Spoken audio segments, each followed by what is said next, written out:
everyone, to the Outtakes Movie Podcast. I'm Sam, and we are still going on our quest to go through every single movie ever made and objectively rank the best to worst of all time. Joined as always by my amazing team. Amelia, how's things? Hello, things are great. I hope you're ready for a fan fest of Jacob's left nipple. Not this Jacob, though. As soon as I said that, I regretted what I said. Maybe this Jacob. Must watch until the mean, end. if he wants to. No promises. Stay tuned. Joe, what's going on, man? Good. Not bad.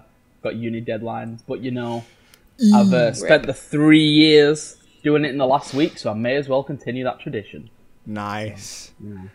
And Jacob, what's going on, man? I'm here twice for this one. I'm in this movie. I'm very excited. It's going to be weird saying your name. and referring to wolves. I know. I'm looking forward to right? You know what we should do? Transformers, and we were always talking about Sam. Yeah. You know what we should do, right? We've got a tree list. We now need to make a list of films that Jacob appears in. The Jacob Hall of Fame. Yeah, there we go. So we can rank which Jacobs are the best. So it's Can't this think of movie, any other film now. this movie, the Ninjago movie, Right, Spider-Man. he's blonde. Frozen 2. Homecoming. Oh, right, yeah. Okay. Frozen 1. Oh, yeah. So if you hadn't already guessed by the title and Amelia's background, we are covering Twilight, which was released gracefully, thankfully to the world. Happened. It did happen. 2008, November 21st. So what we're going to do is we're going to have a quick look at what pop culture was like at the time. And I don't mind telling y'all, these charts are something. Maybe it's just nostalgia, but almost everything that I recognize in this is at least fun. And there's a lot of it. Oh. Okay? So, number 38 was When I Grow Up by the Pussycat Dolls. When I grow up. What tune? Let's count that as a tone setter, because a lot of it is like that. boobies. Yeah, I Remember assume that? we all thought it said that. Yeah! Universally. Number 31, Disturbia by Rihanna. Number 30, I Kissed a Girl, Katy Perry. I was singing that It this is a morning. fucking great song. It's so much fun. Number 21, Use Somebody, Kings of Leon. We were also in that kind of, and again, number 13, Sex on Fire. So indie rock was kind of here. And Very good. Number 12, So What by Pink, which is the God. rebellion song for mums everywhere. Number 8 was Womanizer by It's Britney Bitch. Another Oh my great God. tune. Oh, do Oh you know man, what? these are like pure year 6 songs. Like year 6 disco. Like you've got your Fanta that you've just paid 50p for. You're like stood by the side with your mates. You're like, it's fucking well. Do you know what's awful, right? The first time, the earliest memory I've got of that song was finding a video on YouTube of it was clips from Doctor Who, like the 10th Doctor set to that song. Oh my god. So weird. Like a fan edit. Yeah. Fun story about Doctor Who and discos. Really? I was at whenever, I don't know what year it would have been, but this disco, you know how they always have like those like flashing lights where it's pitch black and then it's bright white and then pitch black and then bright white, Yeah. right? So that, me and my mate, we were both like, oh, this is just like Blink, that episode with all the weeping angels in it. So my mate pretended to be a weeping angel, was like coming after me and stuff, and I tried to run away, but bearing in mind that I couldn't see where I was going, or at least everything happened a lot quicker, because I could see where I was going and then couldn't. Sure. I ended up just running straight into a fucking wall in the middle of a disco, running away from my mate Beautiful. who was pretending to be a weeping angel. That's the lights amazing. are That's such a child story. I love it. It, What an image. horrific, that. I love That it. must have been an amazing disco that you were playing Doctor Who during it. You must have had some banging tunes going if that was what you were busy doing, you know what I mean? It wasn't just Right. the Doctor Who theme music either. That would have been sick. Yeah, heck Oh, yeah. It wasn't, imagine. unfortunately. The Oh, orbital man. version of it. Oh my god. Number 5 was, and I genuinely love this, it's such a bop, The Boy Does Nothing, Alexandra Burke. Oh she man, gone? that is a year 6 song. Yeah. I was in year 6 when that came out. Nothing. The boy Well, no, does actually, no, I wouldn't have nothing. been because this is 2008, so. But still. Man. Number 4 was Human by The Killers. Ooh. And number 3, If I Were a Boy, Beyonce. Right? Oh God. Now, Oh, I want you to remember that. absolute track list of bangers and fun times, and it was great. And, God, realised that number one, I can't even remember it, was, I assume, a cover of Hero done by the X Factor finalists. Oh. Is that the... Oh, man. I Could Be Your Hero, Baby I assume so, yeah. I did not Could check. be your hero, baby. Oh, man. That's where we were, I can imagine 2008. X Factor was the biggest thing. God, Yeah. I forgot that was Dude. big. It was big. Huge. Oh, God. So, moving into the world of video games, we're just going to stick with November 21st since it's the modern day and plenty of things coming out, and it's... I can't say it's great. So, one of them is a game that I've never heard of called Beyond Protocol, which when I checked was an MMO RTS, which sounds very ambitious, which means it probably didn't do very well since I've never fucking heard of it. So that's unfortunate for the devs of that. And how many of us know about Loco Roco? You might have seen it. It's Have like I heard of it? it's I feel like I might have done. an orange kind of blob with a face, and you roll around the level and collect other little blobs and get like fatter. And I think you have to like rotate the levels around you, kind of thing, and it like squishes and stuff. You Oh. might have seen artwork from it at Maybe. some point. I Maybe. feel like I know the name. I think I know why I know the name. I'm thinking of Yoko Ono. No, Yoko Ono the video game did not come out, but Loco Roco 2 did. And then hopping over to the world of cinema to see what Twilight might have been up against. It was a little bit difficult because it's the end of the month, so not a lot after it was really coming out. So I've cheated a little bit and gone for some things before it just to see if they would have stood the test. Don't think many of them would. November 7th, Madagascar Escape to Africa came out. Oh, man, what a God. film. Movie. Everyone's favourite. Oh, man. It's got that scene in it where he's like, he likes you and he comes out the water. It's like, I like him big. And what a scene that was. Remember that one? That's the only scene from that entire film that I remember. There's a bit where the old lady is like the Statue of Liberty on a silhouette or a shadow. I remember that. I don't remember and that. She fights the lion again. Oh my I God, I've forgotten honestly- about that hippo. I What a crazy remember film. that scene from a Madagascar film, and the only other scene I remember is I think the one in the bit in the first one when they fucking go into that village and they're all dancing to like I like to move it or whatever. That oof. Those films, my God, Ben Stiller. So on the same day, right? Let's say you wanted to like maybe double movie marathon. You've just seen Madagascar Escape to Africa. Maybe you want to pop in for some more fun and see The Boy in the Striped Pajamas. Oh no, I remember that film. We watched it in year 9, and it's terrible because the dad in it's called Ralph, and me and my mate, for some reason, we found that name so funny that we were laughing while watching the film, and the teacher genuinely thought we were laughing at what was happening on the screen. And at one point, we were laughing whenever they said Ralph. Me and my mate would have to hold back our laughter.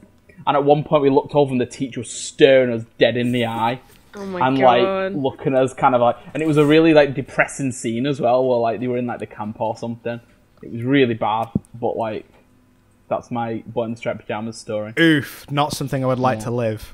A Mm. couple days It wasn't later, great. November 12th, Slumdog Millionaire came out. Remember that being a really big deal. Yeah. Did Number he win his Oscar for that? what? Sorry. Didn't think he win his Oscar for that. What's his name? The guy who directed it, I forgot his name. Danny Boyle. I assume he did. Yeah, I remember think it he being a did, big yeah. talking point for a long time. That movie. Yeah. November 14th, right? All the boys that complained about Twilight, you can shut up because it's fine. Quantum of Solace, the best James Bond, is here. That's the first one I watched in the cinema. Really? Seriously? Yeah. Yeah. Oof. I know. And directly up against Twilight, the movie that I saw at the cinema instead of Twilight, Bolt. What a film. Oh, wow. My God. I feel like I made the better choice. Regardless. Today we're not watching Bolt. We are indeed watching Twilight. Amelia, take it away. I'm very sorry about that, guys. Yeah, so Twilight. Come out in 2008, so I was 9 at the time. And Twilight's a really weird one, and I first of all, before we get into this, because this is literally like news that has come out literally just before we started the podcast, I kind of want to dedicate, I guess, this episode to an actor from the film who has passed away today. So a gentleman called Gregory and his girlfriend Natalie. So Gregory is the black guy who is one of Bella's friends in the group, and like, you know, there's that scene later on where he like goes, "No, Bella's my girl," kisses her on the cheek and then pulls away the chair all that. He's passed away. He's been found dead. So I kind of just wanted to touch on that quickly, just to kind of dedicate this episode to him, considering we are going to be talking about Twilight. So let's get into it. So 2008. Now I have to be like nice, mean. I know. Oh. So maybe it was my plan. So basically, so I was 9 when this film came out, right? And I just want to say sorry to my dad, because when this film came out, obviously I wasn't allowed to go see it in the cinema, and everyone at school was talking about it. I remember really vividly, especially being a girl. Good God, like, girls lapped this film up like it was like some sort of new drug. It was crazy. Yeah. And I was in the DVD section of Tesco back at home doing my food shop with my mum, and Twilight's on DVD, so it's the year after. And I really want to watch this film. Everyone's talking about it, so I pick it up and I go over to my mom and I'm like, "Mom, like, come on, please, can I watch it?" And she's like, "You are only watching this film if your dad watches it with you." No. So Dad's like, "Oh, okay, you know, okay, fine, yeah, okay, like, you know, vampires, it might be kind of cool." Sits down and watches it. And he's like, "Good God, why did you make me watch that?" Obviously, New Moon comes out the next year, and he's like, "Okay, yeah, it might get a bit better, like wolves and shit. This might be a little bit better." And I just remember halfway through the film, him standing up and being like, "I'll tell you, Mum, you can watch all of the films. I refuse to watch a single second more." And so from that point on, I was just allowed to watch them because my dad knew they were trash. And so he was like, "Yep, she's 10, but I don't give a shit. These are awful." The thing is, I've got a story as well. The first time I watched any Twilight, I've only ever seen the first one, and when I watched it, I had a mate who was really into it, right? Really into it. And he was like, "Oh, come on, let's watch it. I've got Twilight on DVD. Let's watch Twilight. It's amazing. You're going to love it." Da, da, da, da. Right? And I fell asleep on his bed somewhere before the forest scene. And I woke up as Bella's dad's got his gun out. And then I went home, like, almost immediately afterwards, right? Now, just for some extra little bits of context, I do not understand why he loved this movie so much. And my measurement for that I'm going to give to you is that I also watched Scott Pilgrim for the first time with him. And he was skipping through the less interesting bits of Scott Pilgrim, but wanted to watch all of this. I do not understand. Oof. Interesting. One of life's great mysteries. Jesus Christ. So yeah, I actually found some is it interesting? I don't know. Facts, either way, for you guys later on as we go through. I've got a fact sheet on the left and like a breakdown of the story on the right. So if I jump around, I apologize. I've kind of not got a structure for this, but we're gonna chat and rant anyway. So this doesn't need structure. So yeah, it came out in 2008, and actually a really interesting little fact about the release date. So it was obviously released in November, but that was pushed forward. It was supposed to be released in December, but because Harry Potter was then pushed back to July the next year, they basically thought, right, okay, well, we need to push, like, let's kind of fill a gap, and decided to push it to November, which is crazy.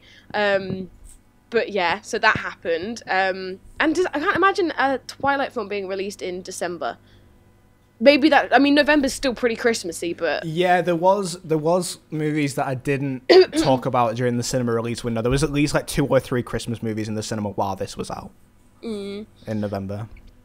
So yeah, that's a weird time. I mean, being stereotypical, I'd think, October or September, but like... I mean, there's a chance that, like, I read this interview recently with the director. It's got a little bit of a flack because one thing she said has been misconstrued for eye-catching headlines.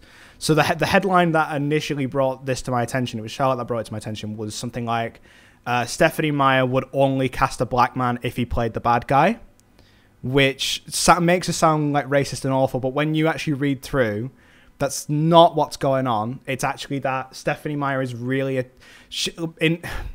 mean, look, we're going to obviously try and stay on topic as much as possible, but at a certain point, while talking about Twilight, you have to talk about 50 Shades a bit, right? A bit. It has to come up somewhere. Mm-hmm. Stephenie Meyer and E.L. James both are very... If there's anything that links them beyond the Twilight thing, it's that they're very protective of their source material. And frequently, Stephenie Meyer would describe the characters in the books as having very pale skin. So when the director wanted to cast people of colour, Stephenie Meyer was like, I described them as having pale skin. One character was described as having olive skin. The director said, olives can be black. Can I cast this guy? So it's not necessarily as like drastically racist, but it is there. Anyway, further on in this interview, she talks about how like she really feels like really honored to have worked on Twilight and to have worked with the actors and stuff, because they didn't know, no one knew, the studio didn't know that this was going to be the success that it was. And basically she says that, look, if they knew this was going to be a blockbuster, I never would have got a chance to work on it. As a woman, they never would have let me work on it if they knew it was going to be a blockbuster. So I think that kind of attributes the December-November release window, because 2 types of movies come out at that period. Well, 3. Christmas movies, Oscar bait movies, and movies we have no confidence in, so we'll just throw it out at Christmas. It'll be fine. That makes sense, to be fair. Yeah, because a lot of time people go, oh, it's Christmas, let's go and see a film. So that makes sense. So you kind of guaranteed that revenue, aren't they? I didn't find the box office numbers. I assume they were big. Yeah, I didn't check. I mean, I can quickly have a look on Wikipedia. And while I do that, we'll just talk like castings, I guess. So yeah, Twilight, obviously the main person, Robert Pattinson, is in it. Kristen Stewart, I always say her name wrong. It's Kristen, not Kirsten. Kristen. Here we go. I somehow used to get confused between Kristen Stewart and Kristen Bell, and I don't know how I did that. Weird. I mean, similar names. Her and Kirsten Dunst are the ones, just by reading it, I always used to get confused. Not by appearance, just... yeah. So I've just found the budgets and stuff. Uh-huh. If I give you a budget, you got to tell me the box office. I'm assuming that's worldwide, okay? So this film was made for 37 million. What do we think it brought in? 500 million. Yeah, I was going to say about 450, maybe a little bit lower. Oh, no. I would say probably, maybe. I was going to go like around maybe like 100, 120. You're sniffing around that area. So it brought in $393.6 million US worldwide. Wow. That was way too ambitious. I knew it was popular, but we remember the fever that was around it, though. I guess we just don't remember like how long it took that fever to really take off. Claire's Accessories, I think, had a whole corner dedicated to like Edward Cullen merch. Like, I remember it. Like, I'm sure, like, girlfriends and stuff will as well. Like, it was insane. But, see, that's, like, really impressive for a film that looks like it was edited together in bloody, Windows Movie Maker or something. Literally. You can see that it's made on the cheap. It's so disgusting to look at. Like... Yeah. It's like... Oh, man. Like, I wouldn't normally bring this up because, but we don't normally talk about the credits. But the closing credits for this film look like a student film. You know what I mean? Yeah. The black and white fucking... They also look better than the movie because putting it in black and white, it fixes the movie's shit wank color grade. The color grade, oh my god. It's like someone's watched The Matrix and gone, that's all in green, this has got to be all in blue. And then every other acidic color you can find. God, bad. I think this is the thing, this is where this movie, like, obviously when, like, teenage me and whatever was watching it, like, when you're young, this is the kind of shit you love, especially being a girl, like, this is the best stuff in the world. And so, like, sitting and rewatching it, I see why I enjoyed it and why I liked it. But then as an older person, and now obviously someone who, like, studied, like, film and all that nonsense, like, I'm looking at it like, they could have done better, but I don't know if that's down to the fact that this was 2008. So, like, Now, hang that's on, why hang on. Maybe to give some context, okay? Go on. Oh God. Lord of the Rings came out in 2001. Okay, well there you go then. I know that had a bigger budget, but Lord of the Rings has not aged a day. None of those movies have. You know? No. They still So, look yeah, stunning. I always feel like Jurassic Park, the first one, that was like 1990 whatever. The CGI is getting on a bit now, but it's still like pretty Still good, isn't it? and it looks good still. You know what I mean? Like CGI that in was this what? makes It's me wanna aged die. more than Lord of the Rings, actually. Yeah, it has. Yeah. Totally. Weird. Very, very odd.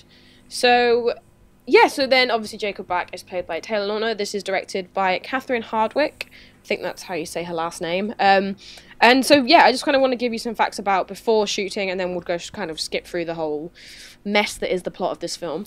And so Robert Pattinson, basically, he got the job, obviously, through doing castings, and he decided to actually go on to this film because he really enjoyed Kristen Stewart in her previous films. So he was like, yes, sod it, why not?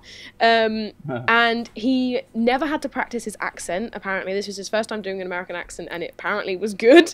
A few weeks before filming, apparently he isolated himself from the cast and the crew and everyone so he could feel like excluded like Edward Cullen does. God. I'm probably going to refer to him as Ed because Edward is a long word. Well, I mean, I'm doing that as well. I don't think I'm going to come out like Edward Cullen. Like, you know what I'm saying? I don't think we're all going to come out and fucking... Stay with you. Oh, good God. So over 5,000 actors actually auditioned to be Edward Cullen. And 5,000. It's a lot of people. So And- many people. Do you want to know who the author Stephanie Meyer? Yeah, Yeah, is that Stephanie how you Meyer. say it? Yeah, I can Yeah. never say her last name. Give me a guess at who she wanted. Just- Robin Williams, but it was only to make Robert Pattinson take the role. I fucking knew you were gonna make that joke. I knew it. I was waiting for it. I was waiting for it. Who was an angsty teen in like the early noughties? It's a good shout as a place to start. Um, Bieber. Yeah. Bieber would have been horrible. Who? Bieber. As in Justin Bieber. Oh right. I knew what you were saying. What word is that? Oh man, there's got to be like. I can't remember 2008 that well. Neither. Honestly. I can think of movies. Like, who was young? and- That's the thing. Like, yeah. It's weird. Like the more I think nothing. of it, the more I'm like I Tom can't Cruise. see it. I don't know. So the author actually wanted none other than Henry Cavill to play this role. Wow. Oh shit! No, I have heard this. Fair dues. Yeah, so Weird. apparently he was shooting something else, which is why he couldn't do it. But imagine that. Henry Cavill as like angsty like Edward Cullen. To That be would fair, weird. though, right? To be fair, right? Would it be any different if like a future Superman was playing him, then a future Batman? You know what I mean? It's exactly the Oh. same Yeah, yeah. situation. It hasn't Like, they're exactly both- ruined things for him yet because he's Yeah, ended up Yeah, being like At, I mean, at he- the end of the day, the people that got these roles, like, we can joke and laugh about the acting in this movie because it's very strange. But Robert Pattinson, Kristen Stewart, they are good actors. I've seen them be good in plenty of things, you know? So, they have the skills. I don't know where they are in this film, but like it feels like, That's really it properly feels like some of the dialogue and the way the acting goes, it reminds me a lot of like the prequels, like a lot of the prequels. I've read somewhere, I can't remember where, that it's not just George being like bad with the prequels, that he wanted that to give some sense of like falseness to it all, like you were being recounted a story that isn't like all true kind of thing, like it's all a little bit fake, which apparently is one of the creative reasons why he did so much CGI. It wasn't just for shits and giggles. No, I think that failed to come through and it just came across as a bad movie. But that's apparently why that was done.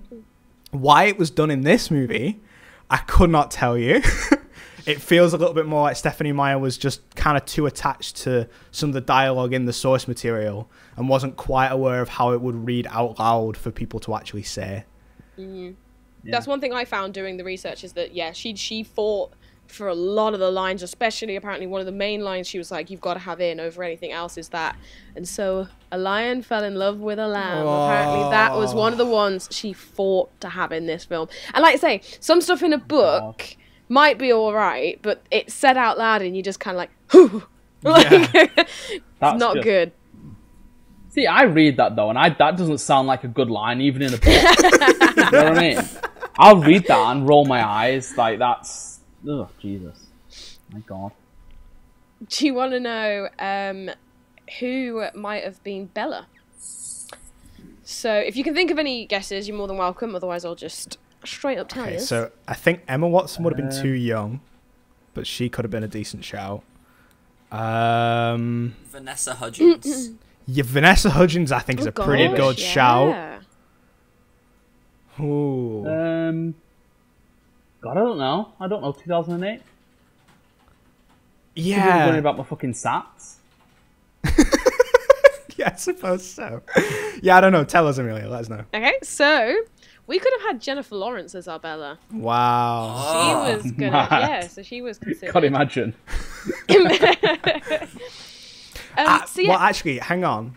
If you swap those two things around, I reckon Katniss could have been more interesting with Kristen Stewart. God, are you sure? Yeah, more interesting. You know what? No, I don't agree, because imagine the scene in The Hunger Games where she jumps forward. Like, I want to take this tribute. What would you like? You'd be like, oh, no, don't. Just get back in line. Games had this director. She's not like that all the time. Yeah, I know, but, you know, it's... He's not sold. He's not. Thing sold. is, I'm imagining Kristen Stewart like now with a cool like hawk and stuff, you know? Yeah, that is Katniss. Fair enough. More of the edgy Christian Stewart that we got later on. Yeah. That would be not cool. the attempting to be edgy like she's in this one. Not like teen edgy. I'm just trying to think if we have any more stuff that's kind of like about before the film, before we get into it. Kristen Stewart turned 18 on set, which is kind of cool. Cool way to spend your birthday, I guess.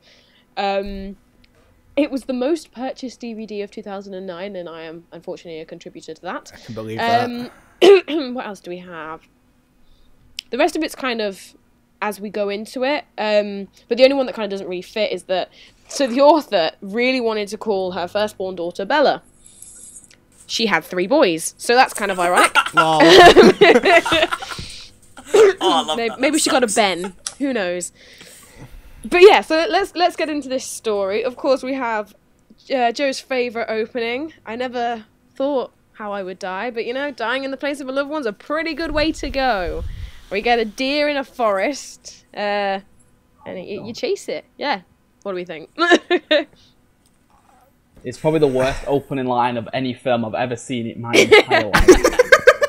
It was... I agree.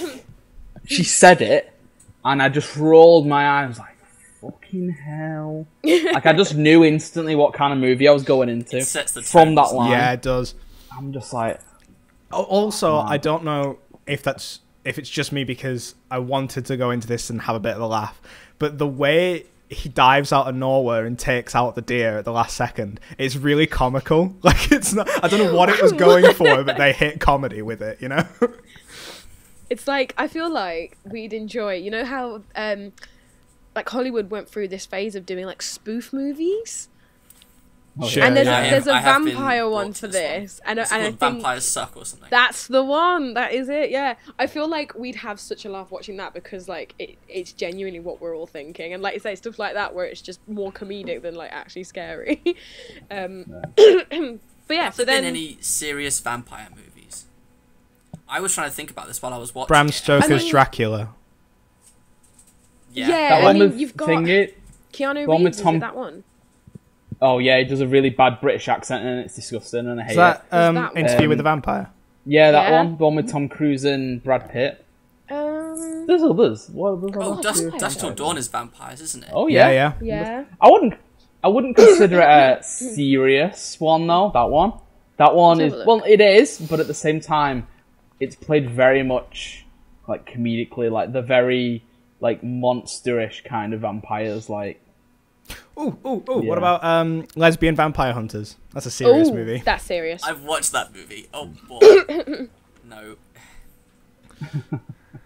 We're all But forgetting there aren't a lot, are there? That I was, suppose not. Nosferatu. do you reckon they're hard to do? Or do you reckon 1920? people just don't like making them? I think. Yeah, they all look a bit wank. Yeah, I mean, like I think there's movies that try and go serious and then like miss the mark. Like, remember Dracula Untold? I I've thought not that was seen good, it. and then it's Christ. I watched that know- in the cinema. Like I think it's something that currently cinema doesn't know how to do in a serious way, or at least have the confidence that people will latch onto it. I kind of totally get why it evolved into like romance and stuff. I feel like if you're uncomfortable with doing it a serious way, this is kind of the natural progression to do it in a non-comedic way. But also with these like Western mythical creatures that have been around so long, it's kind of hard, especially now, not to laugh at them. My favorite vampire movie is without a doubt What We Do in the Shadows. But, you know, that's just a straight comedy. See, what about Thingy? I don't know if anyone remembers this one. I don't remember from like 2004, I think it was, Van Helsing with Hugh Jackman. God, Yeah. I never watched that one. Yeah. You know what's mad about that one? My like family, like my mum and dad and my sister, have this tradition, and this has gone back years. We watch that film every Christmas Eve, every year, without fail. What? Why? I think it's I Halloween. know it's weird. No, Christmas Eve, you put it on.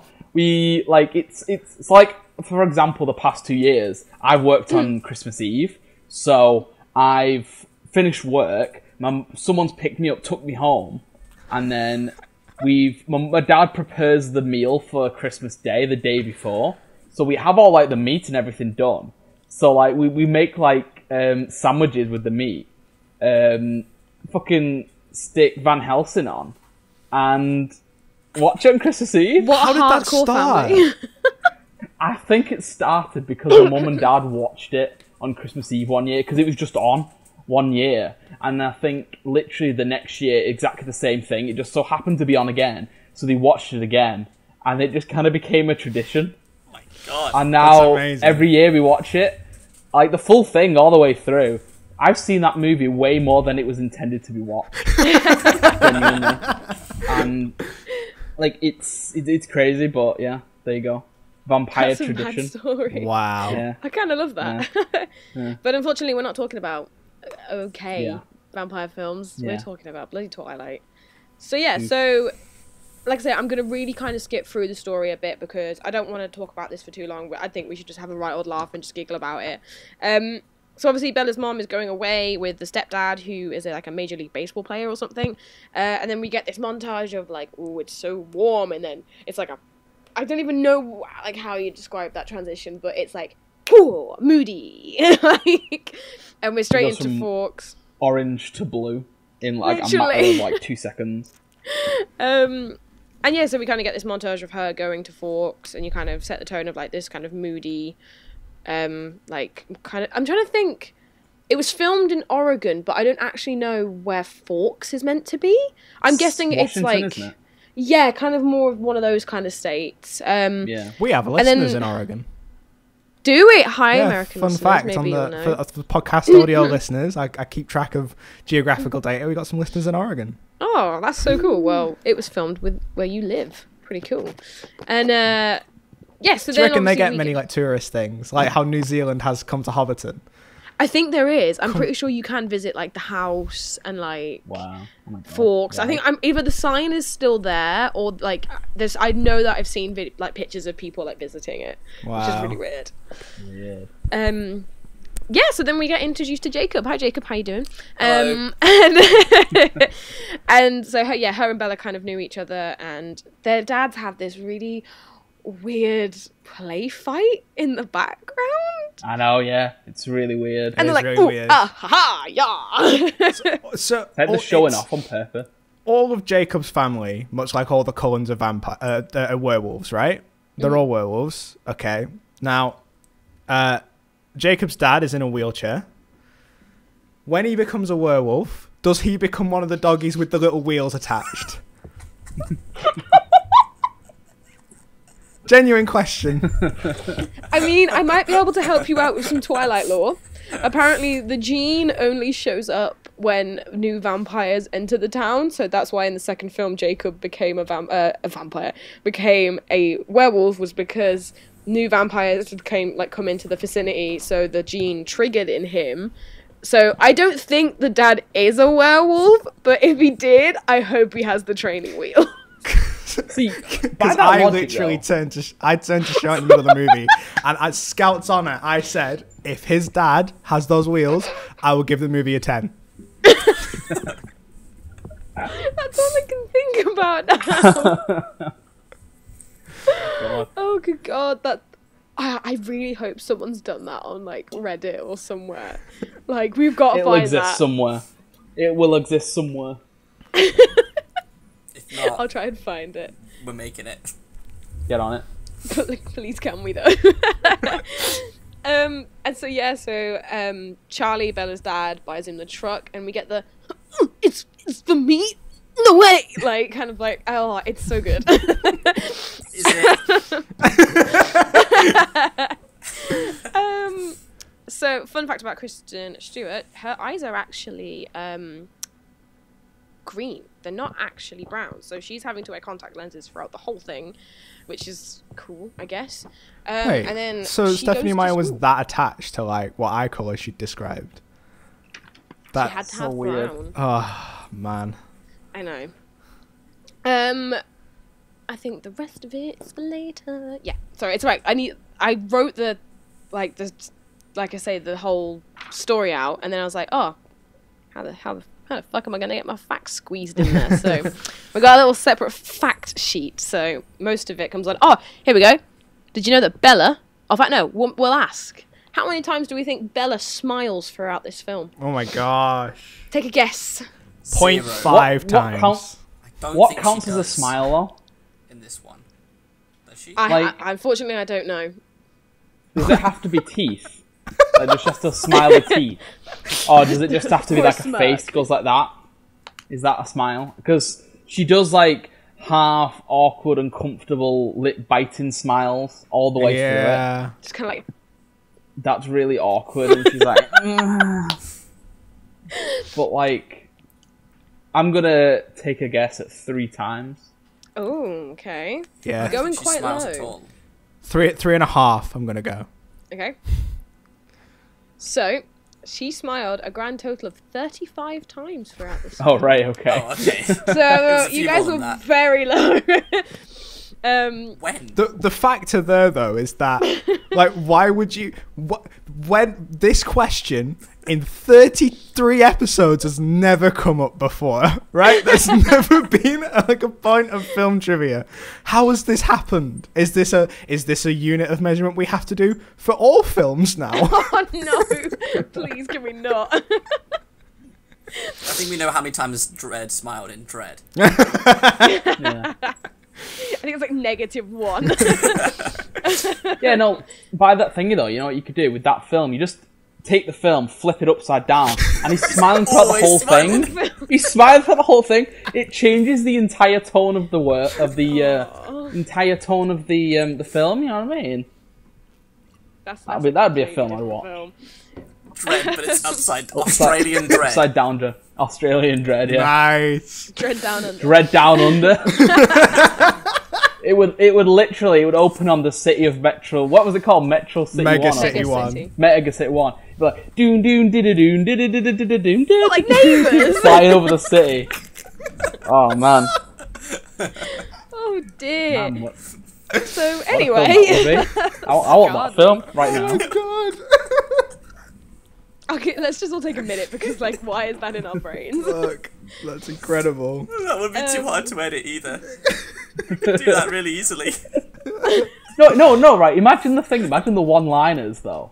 He'd kick in the door and be like, "G'day, mate." Shoot him with, like, a shotgun or something. I am the law. I am the law! Oh, God, what a film. I hope one of you guys edits that, or if not, I am. Beautiful. But yes, anyway, mundane school life is what we have coming up next, I'm afraid. So yeah, Bella unfortunately narrates not in a in an Australian accent, her going to school. We meet a dude called Eric who has one of the worst haircuts of 2008. God, I know. I had that hair when I was in 2008. I think everyone did, unfortunately. And yeah, you kind of this whole bit is just meet this friend. Oh, we're playing volleyball next. Boop. Sorry, Mike, you got hit on the head. And here's Jessica, who loves him so much. Like, it's very much just a let's introduce everyone kind of a thing. And like, there's just a lot of lolly or pale jokes, and it's just like why is everyone's a dick? See, I can relate to this though, because my nickname in middle school was Vampire because I'm so pale, and everyone would be like, huh, "Are you dead?" Because you're so pale, and I just like. So when I watched this, I was like, See, she knows what she's that's what Stephanie Meyer wants. I don't know like what the saddest part of that story was: the fact that you've been bullied for pale, or the fact that you called it middle school. You're English. It's high school. What are you on about? High school, bro. What can I say? Like, we legit had this discussion while watching this film. American schooling too confusing. Ours is really simple. You got your primary school, you got your high school, you got college, you got uni. That's like senior year. High Americanism, I swear. Oh, whatever. Secondary school. No, up here they have high school. Yeah, I went to high school. Yeah, we have high school. Yeah. Weirdos. My nan called You're being outnumbered here, Jacob. Yeah, see, I was reception, first school, middle school, high school, then sixth form. I don't know how you did it. That's not And you're the literally one in middle place in school the for 3 country. years. What the fuck? I know. So weird. The West Midlands, bro. No one wants us. So weird. We're our own get it. society at this point. In this movie, it is only Anna too good for this movie Kendrick. Yeah. That's any kind of nice and normal and regular. Everyone else is a dick constantly, fucking going up to her and kissing her where she doesn't want to, or saying that she's her girl or whatever. Like, fuck off. She's just got here. And I get it, right? I get it. It's quite clever. Bella is stuck in these situations she doesn't want to be in, with people she doesn't want to be with, and we are stuck with them as well. But the downside to that as an audience is we are stuck with that as well. Yeah, it just doesn't make us love them. It doesn't make us hate them. Like you say, does that mean we root for her going with the vampire though? I think that's by design. Edward Cullen, when he shows up, is nothing but red flags through this whole movie. And the only reason you'd ever want to be with him is because everyone else in the town is so much worse. It's a dick. Literally though. Yeah, then we get, I put lunchtime. It's all a bit too much for Bella. Lol. And yeah, like you say, everyone's just a bit too crowded, aren't they? And then, but wait a minute, the slow-mo boys are here, and the Cullens walk past. I swear, every time we see them, they're in slow motion. Yeah, I think so. Basically, yeah. Every time. It's either they're in slow motion or the footage of them sped up. It's the two. There's no normal footage of them in the entire film. All like that CGI running where you see it, where his legs are going like that on the ground. Running. I can't wait. God damn. But yeah, so we meet the Cullens, and the next bit after that I've put is incest ? Because obviously no one questions it. Like, yeah, okay, they're not technically related. They're all just kind of like the foster kids of this one person. But it's still an odd concept, isn't it? That they're meant to be siblings, but they're shagging. I mean, I don't know. If you take modern day porn searches, a lot of people are pretty okay with that, Well, that's true. It's just, it's really weird though. I don't remember many people getting together when I was watching fucking Tracy Beaker or something. You know what I mean? Like, that was set in a thing. What's it called? Like orphanage or something. And they weren't getting together. They were all just mates. Who stole my Maroon 5 CD? Like. Oh, God. It's a fair point to say, you know what I mean? No. I've not thought about Tracy Beaker in about 15 years. What the fuck? I don't think anyone has. This podcast is so British. But yeah, and then yeah, I've put under that these hairstyles really hurt, and we got interesting hair. Apparently, the guy that played Emmett had to have a buzz cut before Twilight, and he was like, he wanted his hair to like be natural and long and kind of curly, and because he had the buzz cut for the previous film, it just didn't grow, which is why that guy has like a pretty much bald head, which is quite funny. And then, there's this whole thing, because obviously, like, Edward can read minds, and he's basically listening to them being like, he's so hard, but, like, we're not good enough. Lol, who does he think he is? I and like then how they all walk in with white shirts as well, and he walks in with a black shirt to let you know Oh! he's kind of like the black sheep of the family. Yeah. So on the nose. Yeah. And then we get this horribly awkward staring across, like, the canteen at each other, where she's not even subtle. She's not even sat on the right side looking at him. She's fully like... like, sorry for the people on the podcast, you're going to have to watch, because that was a very good impression. But, like, she's fully twisted round, looking at him, and he's just kind of there, like, constipated, looking at her as well. They're just not subtle. And, like, obviously, once you find out he can read minds, he's struggling to read her mind, yada, yada, yada. But it's like... It's still weird. Still weird, but Weird. Joe, it's your favourite scene next, my friend. Man, this scene. We got you sting. It could have so much comedy potential, right? Imagine, it's like, she walks in, and she's looking around, she gets given a seat, and then it shows a wide shot of him just sat there, he's like, looking at it all, kind of like, whoa. And then the fan blows, and then it just zooms in on his face, and he's like, whoa, like that. That would have made the scene so much better. Just, you didn't even have to change his face, because it was already so comedically amazing. He's like, Do you know what? He held his nose. Legitimately, what I thought was going on during that scene was, so the fan blows, and Charlotte said to me just at the side, "Oh, we can smell her blood." And because this is weird young adult fiction, I was like, "Oh, she's on her period. That's what you can smell." And that's why I was like, he's basically a bear, apparently. Like, oh, it's Bella Pussy Blood Swan coming in again. Like, that's horrific. Oh, That's man. disgusting. Oh my god. I just don't put it. You know, I wouldn't put it past young adult authors. You know. Well, This is the we're shit they gonna write. find out, because she's releasing that previously like unfinished book, isn't she, from his perspective? Yeah. So we'll find out. What Is it this story, but from his point of view? Yeah, I'm pretty sure it's the first one, because apparently Edward was Robert Pattinson apparently was given a couple of extracts from that book to read, and then like one of it was going, like a part of it was going to be included in Twilight, but it just didn't work with the tone of the movie, so like she just decided that's why the book was never finished. But it was kind of like a back burner, but now she's bored in lockdown and she's bloody completed it. So Didn't the woman who did 50 Shades of Grey already do this with the first one of those books? I'm sure she did. released the thingy. No, the first, yeah, she's done it with is it just called Grey? Something like that. Yeah. It's just the first book from his point of view, isn't it? Something like that. I feel like there's a chance that this movie actually would play a little bit better from Edward's point of view anyway. Like, I can't believe I'm going to do this, but I'm about to praise Harry Potter slightly, right? Ooh.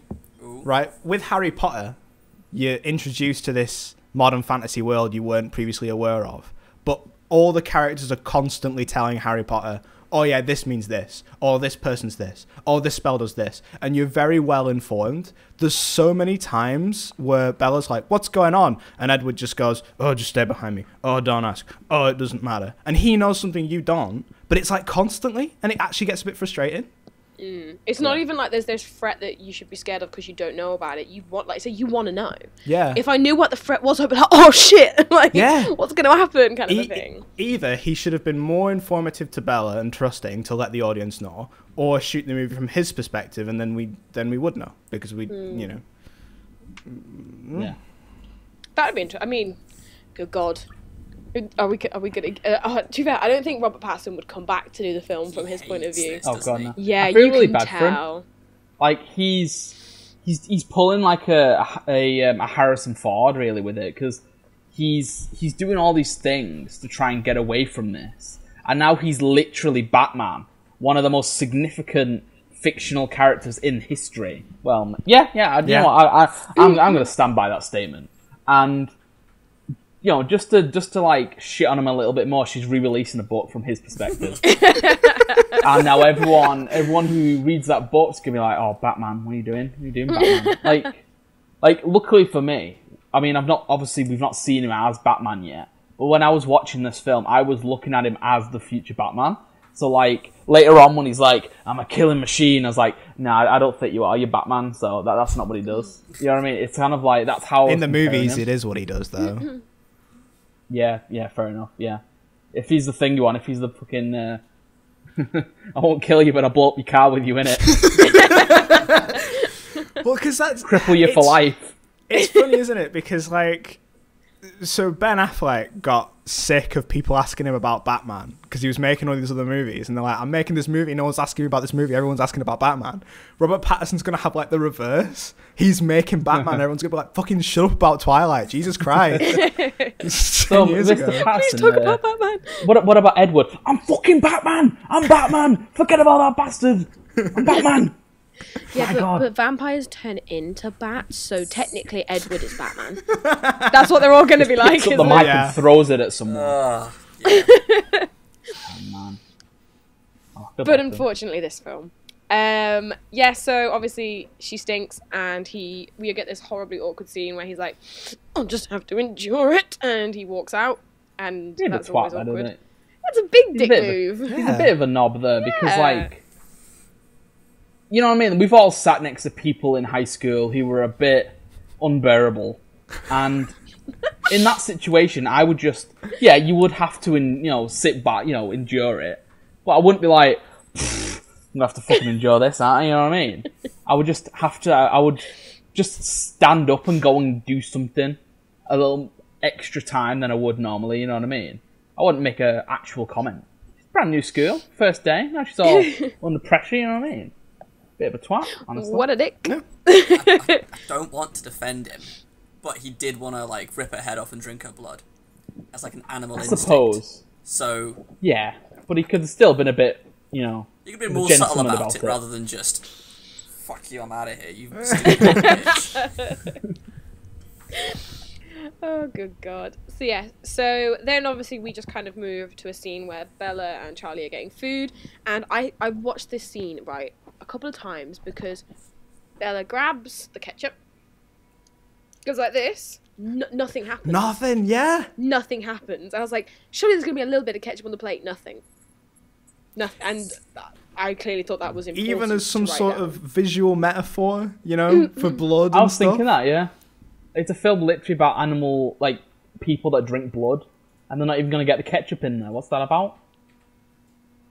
It was just so obviously, right, Bella, just pick up the thing and just do that as you talk, and it just didn't work. Yeah. Then we get this whole phone call to mum thing, and it's a little bit awkward. And then a lot of it is just talking, like you say. It's not really like, a lot of the beginning is just chatting. And then obviously we cut to the next day, and it's school, and I've put, Cullens don't like to wear seatbelts. Because he's just... My guy's just stood on the back of the car. Like, if you saw that going into the school, like car park or whatever, you'd be like, what the fuck is wrong with it? Like, do you know what I mean? It's not normal. And of course, Edward is a no-show for a couple of weeks. And then we cut to the most Dutch angle, shaky cam killing scene in the world. God. I mean, you say cut to. It's like 1 minute we're in fucking school, the next minute we're like suddenly in some water filter place.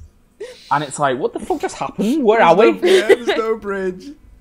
Like, there's literally like... Guys. There's literally like... There's an establishing shot that lasts for like half a second. And then all of a sudden some guy is being chased down. In broad daylight, by the way. Where the hell are the rest of the workers? I feel like this film should have opened on this scene. Because that would have been cool. It should have opened on it, because then it sets the tone better than fucking I'm gonna die or whatever does.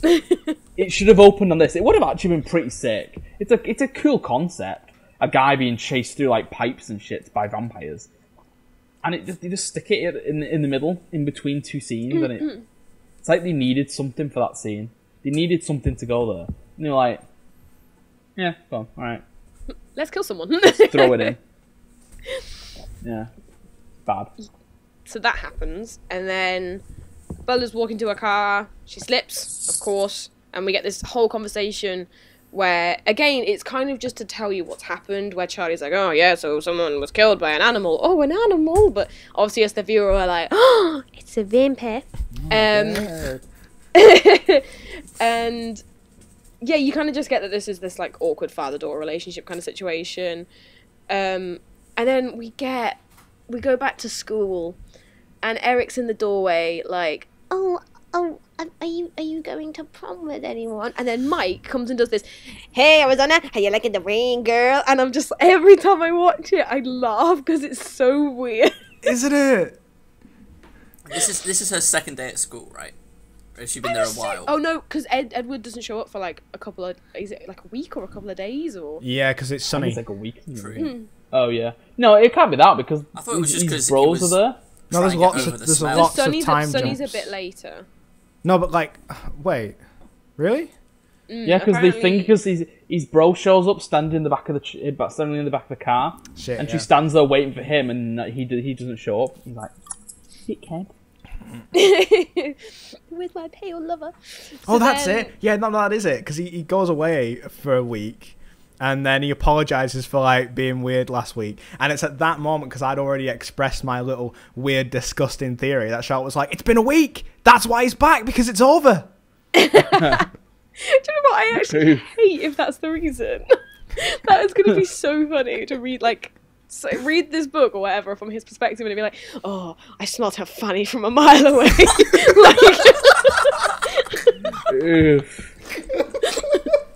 I wanted to suck on it, but also wanted to puke. Oh God! It's the only time he eats her out. Jesus, I wasn't gonna say it. I was thinking it. I was like, no, don't, no. You know what the worst part about this is? I have no doubt that somewhere on the internet this fan fiction exists. Yeah. Easily. I want to find And it. it's probably but got don't. pictures. I don't wanna. I don't want to even. It makes me sad that that's the world we live in. It's just like a screenshot of actual porn, and then Robert Pattinson's face is photoshopped to the side. Oh God, imagine. I want to find this, but don't want it in my search history.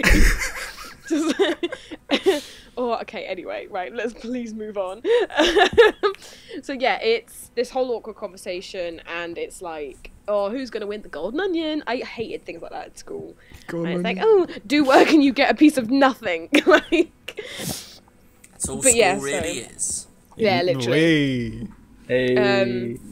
And yeah, like you say, there's like just so many questions, and there's a lot of big biology words. And I guess the reason why he's asking all of these questions is because he can't read her mind. So he's like, I don't get it. I don't get you. So like he's having to ask all these questions in person. But like surely that's your first, or maybe your second red flag or whatever. This guy needs to chill, right? And he's not. Mm-hmm. So like at that point, you'd be like, okay, right. You're making me a little bit uncomfortable here. If like, slow down. He's but just no, a clearly stalker. not. He literally is. So I watched a video like an analytic video of this, and someone basically said that like if you took out the vampire, this is just a film about a stalker. Yeah. Like He gets really obsessed with her for basically. What if the reason he can't read her mind is just because her mind's fucking empty? That's all it is. It's just like nothing going noise. on up there. Just you go into a mind and it's that sound that the computer makes when something goes wrong. Yeah, The modem and like a sound. loading sign. Yeah, and like error messages going. Oh, I You're just hope constantly so. buffering. That's what's wrong with it. That's why she's making those faces. Oh god. Yeah, so then we get the famous scene outside where they're staring at each other, of course, as they always do, across the parking lot. And then the car comes around, and of course he's like typical vampire run across the playground car park thing, and he does the whole like, oof, I've just saved your life. And he like just kind of gets up and walks away. And like I remember as a kid watching that being like, whoa, he's fucking awesome. And like I said, I watched it back, and I watched it with Zach, and Zach was just like, why? Like, why? Just like, it's weird. At the end of the day, it's kind of just to start her, I guess, on this whole he's supernatural kind of thing. But do you remember this was like a bit of a thing though in like 2008? I'm sure there was like loads of movies where like cars were just like crumbling around people. Like Hancock, like a train does it around him. That happens. Yeah, there's what's it called though? I'm sure that someone's come up with a word for when stuff like happen, like that exact thing happens in movies. So where like the car or the vehicle crumples round someone rather than just stopping it. I mean, it's pretty cool. It looks fucking awesome. Yeah. It's a cool concept. I'm sure there are more examples of it, but I can't think. The Boys. That's the one I'm thinking of. That's what I'm thinking of. With like Wonder Woman kind of girl. Yeah. Yeah, it was in all the trailers, wasn't it? Yeah. Oh yeah. Yeah, and then we obviously go to the hospital and we meet Edward's dad, Carlisle. Now, fun fact about him, really, really quick. So the guy that was first cast to play Carlisle actually dropped out like pretty last minute because of like schedule clashing for shooting. And Peter, I can't say his last name, he auditioned, obviously got turned down. Apparently he wrote a letter to Catherine Hardwicke being like, oh, you know, thanks for giving me the opportunity. Like, I'd love to work with you someday. And obviously then this guy dropped out, and so like she got him on the phone and was like, look, you need to come in like last minute, are you able to do this? And he was like, fuck yeah, dyed his hair instantly for this role. Like pretty much most of them dyed their hair, which is pretty mad, to the point where I think it took like 40 hours or something to get Rosalie's hair from brown to blonde, which is pretty mad. But yeah, he dyed his hair straight away and came down onto set, and basically that's how he got the job of Carlisle, which is kind of cool. Could you imagine if they were like, he'd have jumped the gun with it and they didn't actually want the dyed hair? Like James McAvoy did on X-Men. Yeah. That would be awkward. But kind of funny. And then, yeah, so we get this whole, Edward hadn't been there, I'd have died kind of thing. I love these impressions. That's a spot-on impression. That's perfect. Is that right? I think I've not written it down because like I didn't find it that important. But isn't straight after this bit the bit where she like goes out into the hallway and like Edward's talking, very ironically just is there, talking to Carlisle, and then she's like, Edward, can I speak with you? And like they come over and he's like, you stopped the car with your hand and all this and like all that nonsense. Like that's straight after, and like that just seems like very. Like, is that in the book? And she's like, no, it's got to be in. It's got to be in. It happened. Like, because I feel like that was a bit... You don't need to know that, you know what I mean? Like, we know that it's his dad. We know he stopped the car. We know she's awkward as fuck. Like, he doesn't give us anything in that scene, does it? There's a lot of this movie that really feels like they were like, no, everyone has to be on board all the time. We can't leave any one viewer behind. Everything has to be explained to an excruciating amount of detail.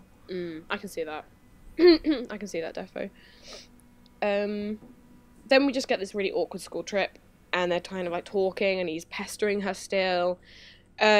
And then obviously we get the iconic apple catch scene, you know, the good old cover of the book. Apparently that took 13 takes. Whoa. Right? I don't know if that's many, but he genuinely does do the... Yeah. It's genuinely like him kicking it up, which is quite cool. The whole time I was panicked that he was actually going to try and eat it, because I was like, no, it's been on your feet, Edward, you disgusting little freak. I still think the one in Spider-Man's more impressive. The one with the tray. Yeah, Yeah, that, I think that way wins. That wins. And then she's like, do you want to like come to the beach? And he's like, no. And then yeah, we get this whole beach scene, and Jacob's there, and we kind of get this tale of, oh well, the Cullens, you know, they came from years ago, and like, you know, oh, you know how our tribe's meant to be descended of wolves. It's like not subtle at all. Like it's basically setting up just more of this world, basically. Yeah. Then we get another killing, of course, which is the guy in the boat, and. Fun fact about this bit. So when the vampires, like that trio, are like running about and stuff, they're meant to be barefoot. So they're not actually barefoot, because that'd be silly. They are wearing kind of like what the hobbits wore in Lord of the Rings. They're wearing these slippers that look like feet, which I don't know how like correct this is, but I read that the director made them. What? Right. Which seems really weird. So I hope that that's not true. I hope she still got them, like in a room in a house.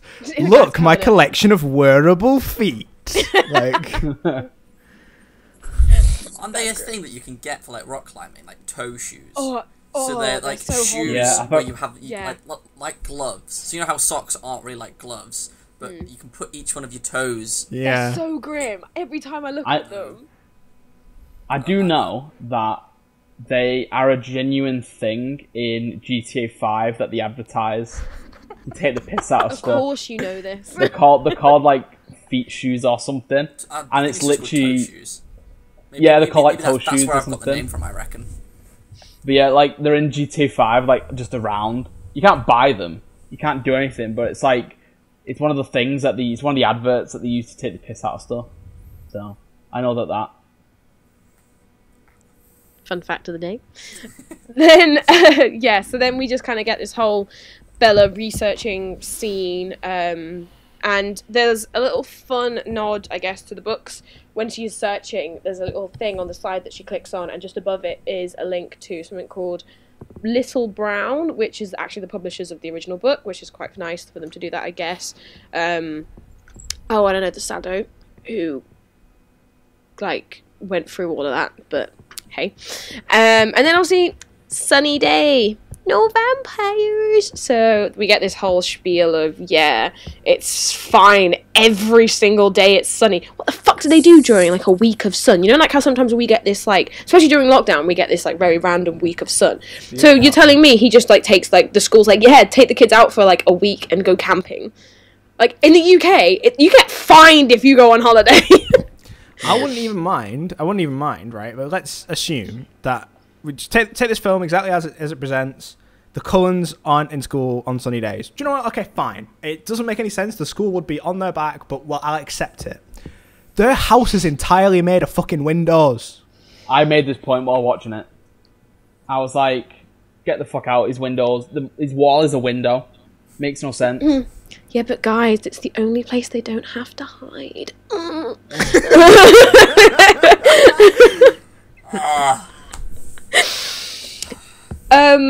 So yes, so then we get this whole, we're going to go dress shopping on the weekend, and it's ironically in this place that she needs to go to visit a bookstore, and we kind of get this whole setup with the like guys knocking on the window who are meant to be apparently the boys who then jump her later when Edward does that whole spade. Apparently they're meant to be the same people.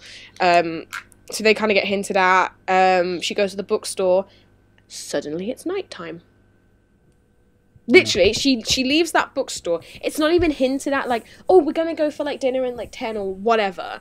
It's pretty much daytime. And then it cuts to the bookstore and it's pitch black. So like continuity errors like that, I'm always like, no. Do you know what was really weird as well? Is when they were in the dress shop, there was like that one line of dialogue. Do you know how they say sometimes, like when you're watching like a kid's movie, they'll be like, oh, well, they put that in there for the parents. That's a bit of fun, you know, there was like one line of dialogue that was in there for the boyfriends, which was just Anna Kendrick going, my boobs look great in this. And suddenly you're paying attention to Anna Kendrick's boobs. Yeah, I found that line a bit odd. Yeah, very, very odd. And then, so you've got this whole thing where she's walking away and the boys try and jump her, and Edward needs to fucking chill out when he drives. Jesus hecking Christ. Oh, yeah? Fail to be a stuntman or something. He, like, I'd be like, I'd rather die. I'm not getting in that car with you. For real. For fucking real. Like, I mean, I know people who drive like that in real life, so, you know, I've seen it with my own eyes. And it is scary as shit. It's cool when you're actually in the car, though. This scene as well, it's well weird because it proper reminds me of, do you remember when they did this in Spider-Man? In Sam Raimi's Spider-Man? Two guys suddenly go after a girl in a dark alley, and then suddenly two more guys rock up and go, ooh, bit of assault. Let's get in on that, boys. it's like it's planned. They're around the corner like, I think Jimmy's got one. Right, ready, 3, 2, 1, poof away. Like, it's like a staged thing. And then, so then you get this whole, like, they go to the restaurant. in this one, it's kind of more like a bar kind of a situation. In the book, and I'm so glad they changed it, the restaurant was called Little Bella Italia. Oh. Or La Bella Italia. It was called Bella Italia. And so you telling me that they all Isn't just decided, Bella Italia an actual restaurant? Yeah, it is. Yeah. There you go. So that's just a little bit awkward, and I'm glad they've changed that. And then we get this whole like thing, and he's like, they basically say that stalking is perfectly fine because he's like, I have to be near you, I have to protect you at all costs. I had to keep my distance from you, but I had to be near you, and she's just there like, seems legit, like she's just chill with it. And then she's then totally fine with him going, I can't read your mind. Money, sex, money, cat, cat. And it's just like so he's basically saying everyone's a dick because all people think about is, you know, money, sex, and possibly their cat is they're fat and old. Like, do you know what I mean? Like, those are the only three things I think about, man. You know? I'm living my best life. So yeah, that whole scene is meant to be, they're bonding and talking, but yeah, as an adult, you're just like, heh? No.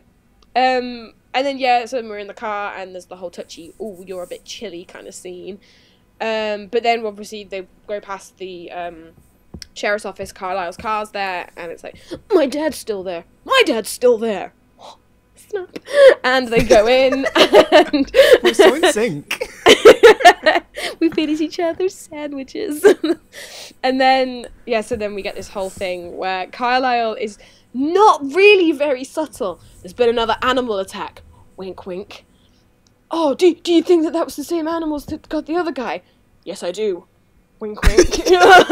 Like to Edward, it's just not chill. Like, He looks every single time he finishes a sentence. He looks Edward right in the eye. literally. Well, funny. I'd be like, is there an inside joke here? What's going on? Like, so that's always quite funny. But then after she's had this chat with Charlie, she comes outside, she sees a body going past in a body bag, and she's like, what? He's dead? Like, about Edward? Where does this come? I don't look at a dead body and go, I've solved the case. He's dead. He's fucking dead. Like, I feel like you'd have to do a bit more research until you make that. But anyway, that Telling you, man, nothing going up in there. Just eventually, towards the end of the movie, one thought does appear, and it's just, Edward. Edward. That's the only thing that's present. ridiculous. See, is it right? Is it based purely on the fact that he's cold that she comes to the conclusion that he's dead? Because I'm not being funny, right? This is Washington. This state borders Canada. So, you know what I mean? It's you could just have fucking cold hands. I get cold hands when it's cold, you know what I mean? I'm not dead. People don't touch me and go like, bit dead him, isn't it? You know what I mean? I know You are Isabella Swan. I guess. Poor, stay away. Is that actually her second name? Yeah, that's her. Yeah. Oh, God. Jesus Christ. Oof. Right. Oh, wait, no. Hold on. One of the main characters in Pirates of the Caribbean, second name's Swan. Okay, never mind. It's fine. Wait. It's fine. Good God, Suddenly Joe. it's okay. It's You're fine. just It's as bad justified. as Twilight fans, like the hardcore fans. You're just as bad. It's okay. I like it now because it's in a movie I actually like. So I'm not criticizing it anymore. God, could you imagine if like Pirates of the Caribbean fans were like Twilight fans back in the day? I don't want to. That's not what I want to Thousands imagine. of people dressed as pirates out in the streets. Like, God. That would be kind of cool. And we all know Joe would be one of them. So, Yes. We know. Yes. then we get another frantic research scene of her just like looking up every single bloody historical like document to do with vampires, and then we get this like the next shot is all in slow motion of her like being like across the park, and then him being like across the park to her, and then like slow motion walk, and you all over his face as she walks off to the woods. He's like, fuck, shit, like he just looks like he knows what's about to happen, which is always quite funny. And then we get this, like, I feel dizzy when I watch this scene. The camera isn't still. It's so funny. Oh, it's so like funny. a bat flying around them. There's something, almost every shot in this movie. It's like, do you remember the fucking camera movements in Bad Boys? Almost every shot has to be tracking in, all the time. It's always moving. And when it was like, so it rotates around and then it rotates like diagonally, I properly thought this was parody. I was like, this has to be parody. There's no way this is serious. It's incredible. There's a lot going on and it's ridiculous. And then we get this horrible, like say it. Kind of that horrible scene. Everything about it is just cringe. That you move incredibly fast and you're so cool. Like it's just, they could have done this in a really cool way, and I just don't think they did. Like, but hey ho, like, you know, 13-year-old girls wet themselves over it, so that's all that matters. And then, oh good god, though, we get the first little snippet of Edward running.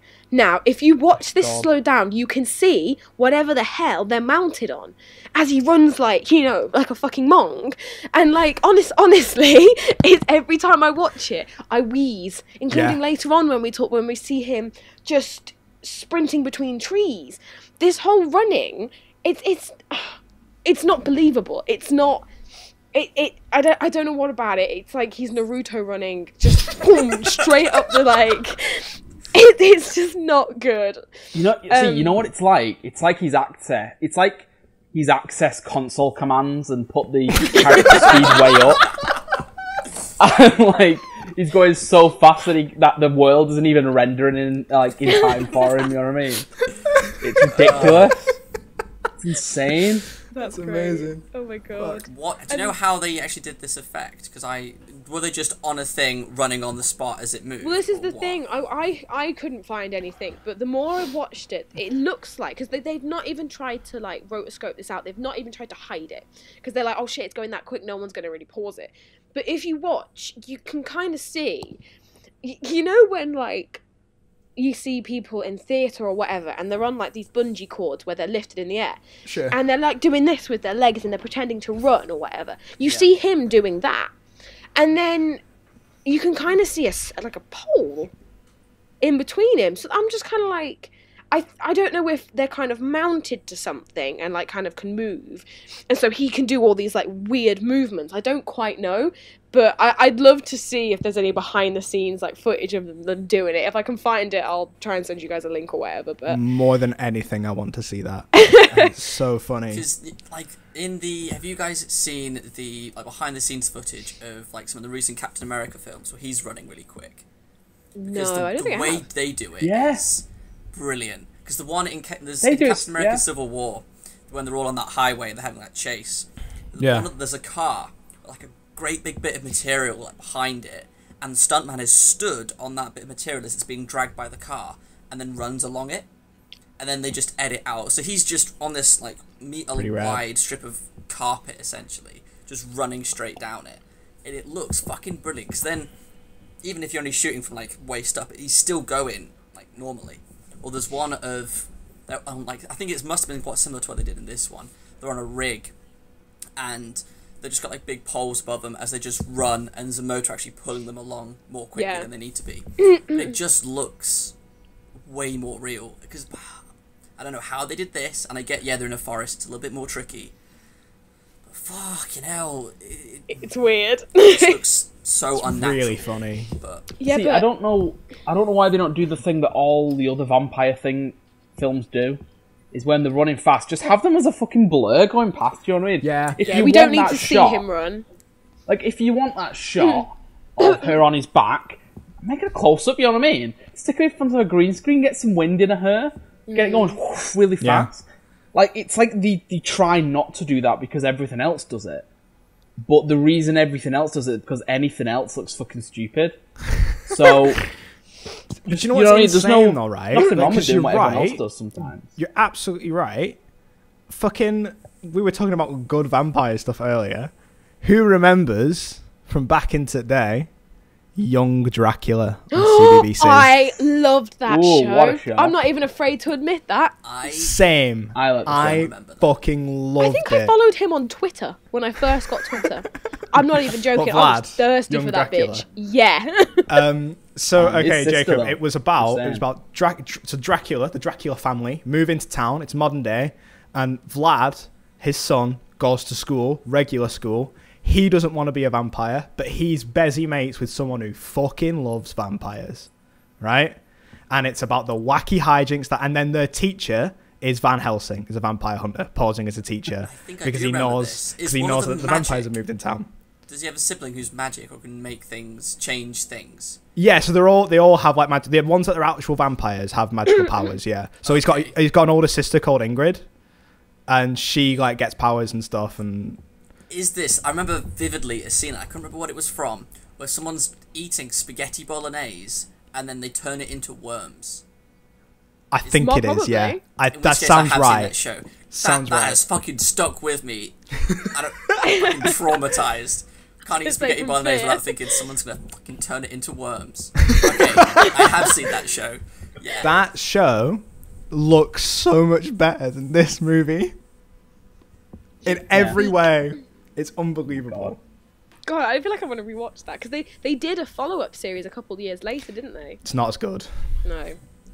Is it still better than this though? Yeah. Probably, yeah. Imagine, yeah. Yeah, then we get this whole like he sparkles thing, and that just I everyone hated hates.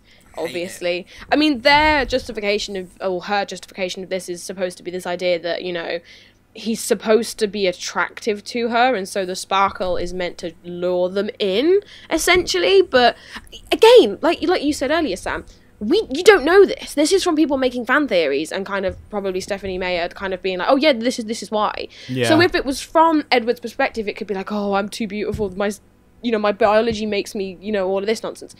So I don't. This is where I think that these ideas might have been okay, and this film could have worked if it was done differently. Like you say, like from his perspective, or I don't know. Do you know I what? don't know how. It's weird, but because I can even accept it, right? Like, okay, you want it to be a romantic thing, but then all the dialogue keeps saying, "Oh, look at me, I'm a monster," while he looks fucking fabulous, and I'm like going, "Yes, Edward, slay!" Like, do you know what I mean? I feel like the alternative, obviously, is he sets on fire, because that's the thing that vampires traditionally do, is they start burning. But if you want to fucking get creative with it, the idea of making looking at a burning man quite romantic, that's quite a challenge, but I also think it's possible, to frame that in like a quite a lusty kind of, all right, fair enough, yeah, put Chris Evans in there, set him alight, perfect. Same with Michael B. Jordan. But like, I just think, I don't know, like, I get why the change was done, but it feels like it was done to kind of be lazy about problem solving rather than trying to write the traditional thing, but then reframe it in a romantic way, which could have been interesting. You could get well kinky with it. I actually... Yeah. Do you know what I mean? Like, it's true. Like the whole, like you said, like the lust thing. Like, it could be like this whole like kinky shit. But I remember, like, back in the day, reading God, here we go. something that this thing where him standing in the sun and being all sparkly was the thing that inspired her to write the entire thing, because she had a dream about a guy who sparkled and went into the sun. I'm sure that I've read that. Yeah, so Charlotte told me about this, is just after that, and they were like lying on the grass, she turned to me and she said, and that's just the beginning. And I literally like put my drink down. I was like, no, fuck off, seriously? Are you serious? This is just the start? She was like, oh, no. And then she told me that story about her having the dream. So I was like, but all right, no, fair enough. But we're about to go into the third act, right? And she listed off all these fucking scenes that are yet to come. And you're like 40 minutes in at this point. And I just proclaimed, I do not think I can do this. No, I did. I sat through the rest, but like I really felt like I couldn't do it. Well, this is the thing. If you cut out most of the like nonsense from the first half, you could have this by 20 minutes, half an hour in, not 40, like nearly like first hour in. Yeah. I think that's where a lot of people will switch off with a film like this, because you gotta, especially considering it's the whole vampire supernatural thing, you gotta keep the pace going, and like it's just not happening here. No.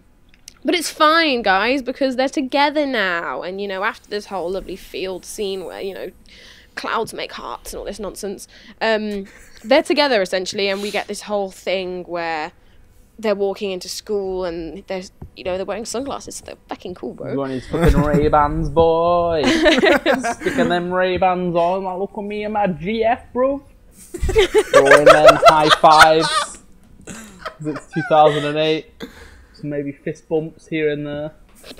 Was that Edward, you reading my a guy. direct quote from the Edward's perspective version of this story? Sounds like it. It is, yeah. Like, he's got that one mate who never appears in this, that does appear in the other book, and he's like, Edward, my guy. He's like,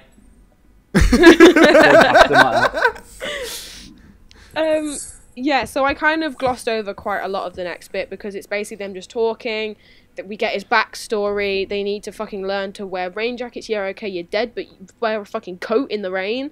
You know, like when they're like they're just kind of crouched underneath a tree, and then it's just, like, he's dead, so he can put up with it. She's drenched, and I just feel sorry for her. Like, but then between camera cuts, he like dries up, doesn't he? Like totally.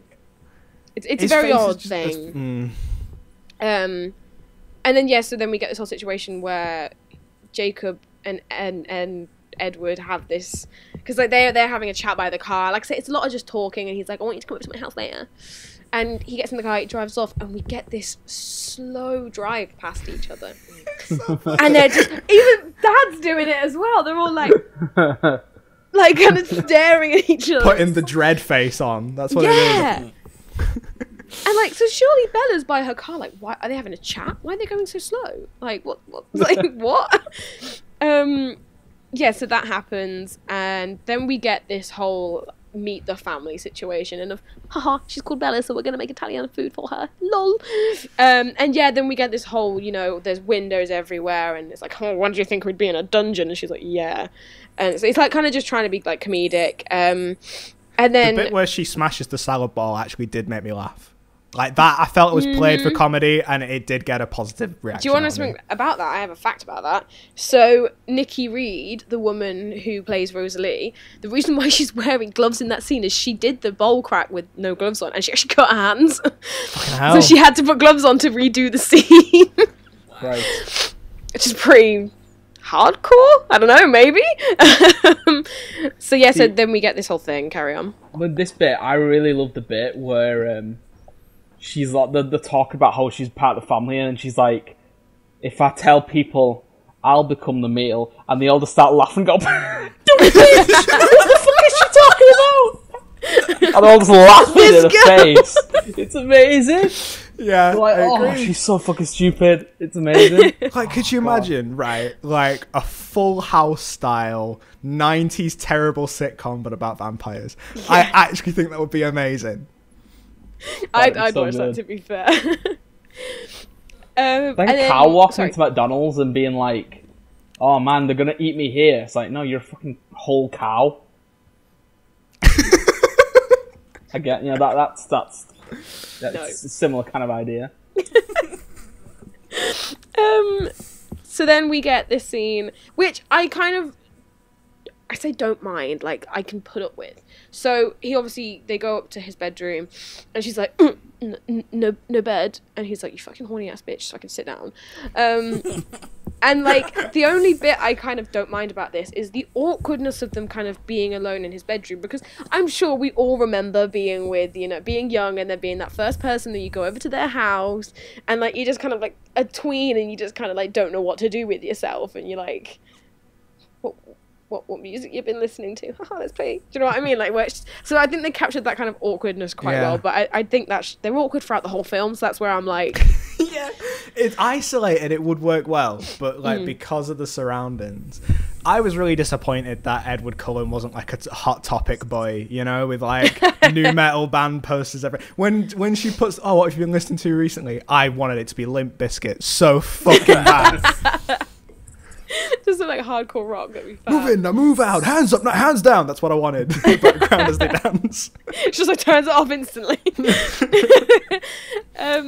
Oh god, but then it happens again, and hold on tight, spider monkey. Oh no!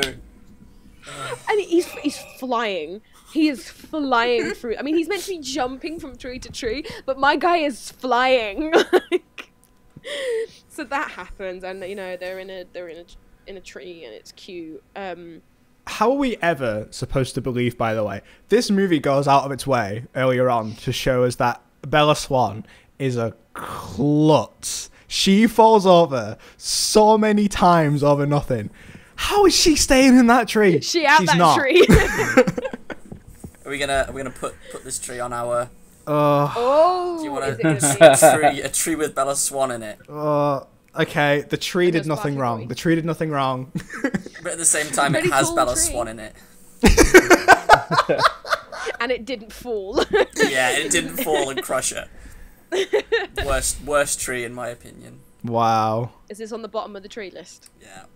It can go in, I'm gonna though. put it bottom. We'll put it right at the bottom. Yeah.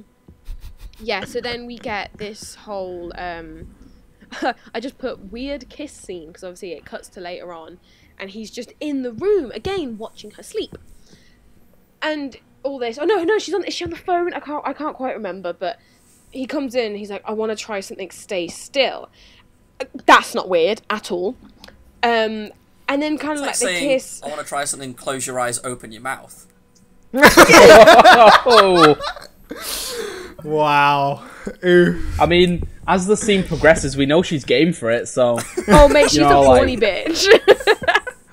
To throw be himself fair, onto the wall. Like, bitch, you to thirsty? be fair, Come on. okay, this scene is actually quite hot. I know The what you way, mean. All right, the way it's shot, the way they move. It's the first time in the whole movie, and it's the only time, like, based on what happens after this, that they actually have some chemistry. In a bubble, that scene alone, I can understand why someone would then go and write 3 books of erotic hardcore fan fiction about these two. That bit was quite hot. No, I can agree with that. To be fair, like it's done quite well. And then, yeah, like even the bit where like he flies back to the wall, and even though it's cringe, it's kind of like, oh, it's over. but yeah, so then we get this whole Bella is asked to play baseball, and so we get this awkward him meeting the dad scene, which is quite good. And the whole idea with the baseball, because Zach's like, why are they playing baseball? Like, that's really random. And I was like, it's because it's thundering, and how they hit so hard. Like, and even he was like, what the fuck? Like, No, right. This scene's amazing. it's great. Supermassive baseball is one of my favourite scenes in cinema. Every time we have to watch Amy fucking lift her leg higher than her head and go whoop as the camera's going whoa. Oh, it's so good. With the bounce, down, Yeah. with the music. It's incredible. There's a lot going on. When the bad guys show up and the guitar's still going like underneath them. They're practically on a travelator as well, just like slowly going. That was so off-putting. I couldn't understand. I couldn't work out what was going on. I was like, what are they? What are they moving? So good. What? Oh. Fun fact about this scene. So the guy that plays James, you know, the guy who's like the one who wants to kill her, essentially. The one. Yeah. The scenes with him. Yeah. Go on. I was gonna say he No, looks go like on. white Taylor Lautner. I can see that. Yeah. I think was we like, can see that. wait, what? But then I thought it was the same, but he's not. But he looks so much like him. I'm gonna have to have another look. But the scenes with him in it, so that scene, the ballet scene, I think those were the only 2 major ones. Basically, he had schedule problems as well. So the baseball scene and the ballet scene, right at the end, are the first scenes that they shot because that was the only time he was available to do those scenes. So they had to do that first. So fun fact. And I'll squeeze this one in here because you guys, we got some people in this podcast that like a bit of script writing. How long do we think it took for them to write the script for this film? 20 minutes. I was going to say about 10 minutes, to be honest. This one They took just 6 threw the weeks. book at the director and was like, make 6 that. 6 weeks. I assume it was like I'm going to put this in quotation marks, a collaborative process with Stephanie Meyer. I'm it was assuming. less adaptive and more like writing something and then bringing it to her and being like, are you happy with this kind of thing? More than likely, I can see that being the situation. I mean, I can't. When did the book come out? Did the book come out in like 2007 or something? So you got to assume the reason they made this so quickly was because the book was still popular. See, I'm not sure, because when I was reading it, apparently Paramount had the rights to this film. And then MTV had some rights to this film. Or it seems like a really weird thing. And then apparently Summit ended up getting the rights, and then it was actually made and all. So this is where I'm like, well, when was the book released? I'll Google it. Yeah, Well, please do. is I'll just kind of explain more. 2005. It was originally published. Oh wow! So not too long. I mean, it took them 3 years, but I imagine. Wait, unless when was the next one published? Because I mean, they could have been living off the hype. What's the second one called? New Moon. New Moon. I watched that one straight after, and I'm gonna watch Eclipse today as well, which is really bad. I've got to finish it. I've got to finish it. I've got to know. Six, Right, right. okay, right. I accept that at some point I'm going to have to watch these movies because there's no way we can just do this one on the show, right? But how, Amelia? Do you Real want? Okay. talk. Do you want me to? Right. Partly because I haven't seen them since I was very young, so I kind of Okay. want to revisit them and see what the sitch is. But here's a fun fact for you. So later on, so Eclipse, which is the next one I've got to watch. So you know Victoria in this film, she obviously then wants to hunt down Bella. So she doesn't really appear in the second one, but in the third one she does. Now, the lady who plays Victoria in this one couldn't do the third film. Guess who they got? Bryce Dallas Howard. Oh. Okay. She plays Victoria in the third one. So I'm like, hang on. So like, I kind of want to watch it just to see, because like I can't imagine Bryce Dallas Howard doing that kind of a role. Maybe that's I don't know. Maybe by the time it gets to the third film, like these are popular because I was looking just then, and when this film came out, the last Twilight book had been released like a few months earlier. So by this time, all of the books had been released. So I think they were living off the hype of the last book coming out. The last book is Breaking Dawn, isn't it? Dawn. How many books are there? So 4, but 5 movies. Okay. Oh, yeah. they did Breaking Dawn. The second one was in half, unfortunately. Yeah, because they came out in just after 2010, so obviously they had to split the last movie into 2 parts. Hey, Harry Potter did it, so why wouldn't they? Harry Potter did it. Hunger Games did it as well. Didn't they? Weren't they planning to do it if they carried on making those like what was it, Insurgents or Divergent or something? They were planning to didn't make any more, did Weren't they going to do 2 parts of the last book of that? I think they were going to do it with the Maze Runner as well. Same Maze Runner. Oh, they? Yeah. And oh god, do you remember there was a time, once upon a time, which one was it? Was it Batman vs Superman or Justice League? One of those 2 movies was supposed to be a 2-parter. Justice League was meant to be 2-part, yeah. Oh, wow, that's weird. Well. But 2 baseball. parts. The thing is right. This movie, everything after and including Supermassive Baseball, is a pretty good bad movie. It actually is. It's a good laugh. The dialogue is corny enough. The action is ridiculous and enjoyable. I ironically enjoyed it, but I unironically enjoyed it. You know, like, I was just like, I just got on with it. The thing is, if the entire movie with this was this hot topic, fake romance, action garbage, I genuinely would understand why it was such a big hit. But the first 2/3 leading up to it are so boring that I do not understand why people liked it so much. No, I get that. I get that totally.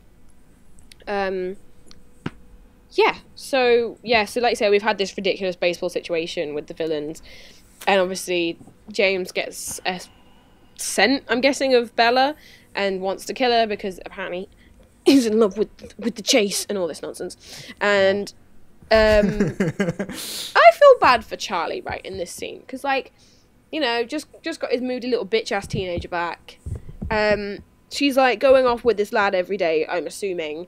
And she comes home, slams doors, and then gives in the line that his mother apparently used, her mother used when she left him. I want to know why she's got that memorised, for starters. I was thinking that. That's a weird thing to remember. That's really cruel. He's not done anything wrong. No. You could just be like, oh, I'm just going to go and visit Mom for a couple of weeks. Do you know what I mean? Like, not, I don't like you, Dad, and then come back the next week like, hi, Dad. Oh yeah, I did that. So, teenage moods. Like, it's just, I don't get it. But that happens, and then she goes off with Alice and Jasper and all this while they're trying to lead the scent the other way, and Bella's an idiot, mate, because she gets this phone call, doesn't she, and it ends up being this tape recording, and he's like, oh, your mom was home, yada yada, meet me here, and she really thinks that if she just goes and kills herself that they'll be like, yep, that'll do. Do you know what I mean? Like, I just don't get it, especially like considering Alice has just had this vision about a ballet studio. Why would you then go, oh, I've got to go there? It's got to be a good vision, surely. Do you know what I mean? Like, I just... The plot whiplash during this segment, I think this is what makes it like quite a good bad movie. The plot whiplash is insane, because they go, right, he's gonna hunt you. He loves the hunt. And then he says, come here so I can have a bit of you, which doesn't line up at all. And then they say, Edward, you can't be anywhere near her because he knows that you won't let her go. And then 5 minutes later, Edward's like, I'm coming right for you. Yeah, there's a lot of like Weird. very odd situations with this. Yeah, and then again, I've got a whole continuity error where it's sort of daylight, dusk, and it's just suddenly nighttime again. So how far away was that ballet studio? And then I remember, because like obviously I've not seen this for a while, and I have very vivid memories of me being young and actually being quite like scared by this scene. Like I remember being like, Jesus Christ, this was intense as a kid. Watching it back, it's still kind of intense. When he just snaps her leg, and I'm just like, like I can't watch it. It's horrible. Pretty good, that bit. But as an adult, you are kind of like, oh wow, like, this is quite action. Like this, if the film had not this tone, but like kind of had this more, I don't know, like edgy kind of like a sense of agency, I think, is what the film needed. From this, like the plot from this point forward has some agency to carry it on, and I feel like that level of agency was needed from the start. Like you said earlier, Joe, if they'd have started with the killing scene in the like factory and stuff, you would have had a threat and an agency, and you could have got straight into it. Yeah. I totally agree. Like the thing with it is, right, when you start it, like when you're right. Yeah, I think about it like if I was writing the script, for example. You don't think about it when the movie's done. I mean, you do, I suppose, if you're making something that's already got, like, if it's part of a franchise. But when they were writing this, I assume they would have already got the green light. But it must be so boring reading the script of this film. You know what I mean? Like, it takes so long before anything interesting happens. All you're reading is bloody dialogue where she's fucking moaning. And like, having that scene open it up, it gets you like they say, don't you, that they're like, you need to get, like, grab your reader within the first 10 pages of the script. Yeah. The first interesting thing doesn't happen till at least page 20, 25. You know what I mean? You'd have lost them very quickly. And if they'd just put that scene at the beginning, there would have always been that in the background, you know what I mean, during those boring scenes. It's like, oh, this shit is, boring as fuck and she's pissing me off. But wait, something interesting's going on because that guy was murdered in a cool way before. It's annoying. It's annoying. No, I totally agree with that as well. We're pretty much at the end now.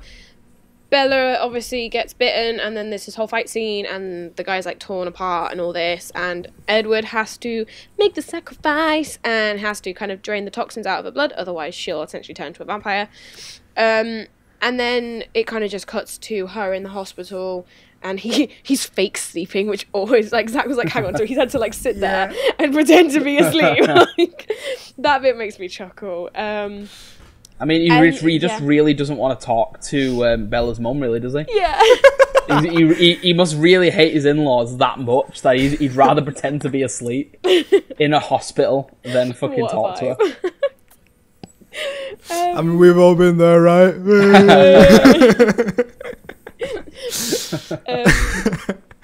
So then we get, the whole awkward prom situation, and Jacob sets up movie number 2. Thanks for that, Jacob. No worries. And then I think I've written the word awkward at least 1,000 times in my notes.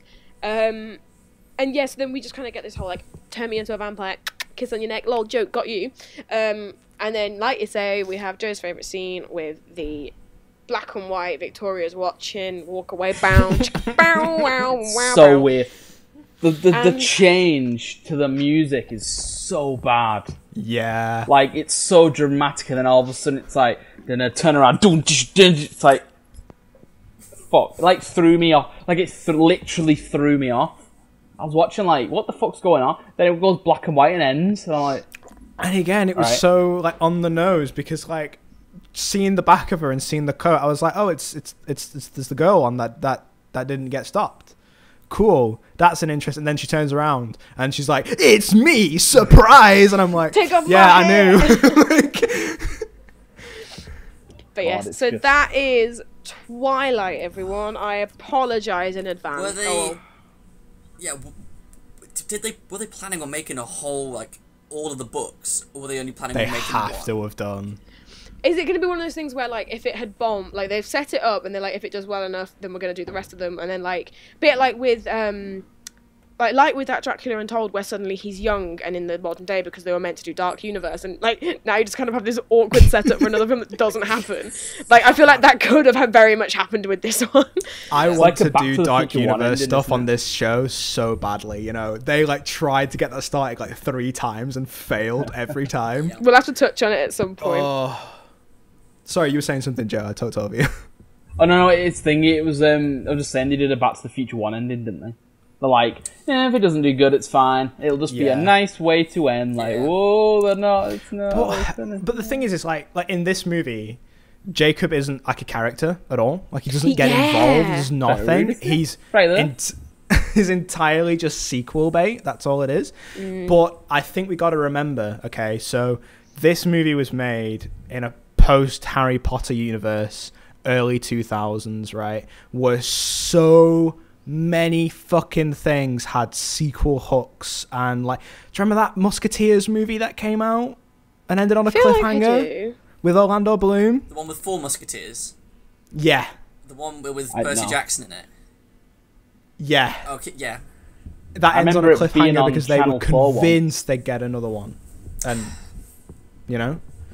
So I think it's the same thing where they went in with the same kind of blissful ignorance, but it works out for them, you know? Yeah. Movie didn't gone become a pop cultural staple, for better or worse. So, yeah, like Amelia says, that was Twilight. What we're going to do now is going to go around in a circle and give any final thoughts we have on the movie, and each give it an individual score out of 10. And then I'm going to use maths to see where it ranks on the list of the best to worst movies of all time. Amelia, kick us off. Yeah, I won't talk too long because, like I say, I've put you through enough pain, guys. I apologise. But yeah, like I say, I can see why teenage me liked this, and at the end of the day, it's made me want to watch all the other 4, so clearly something's working. So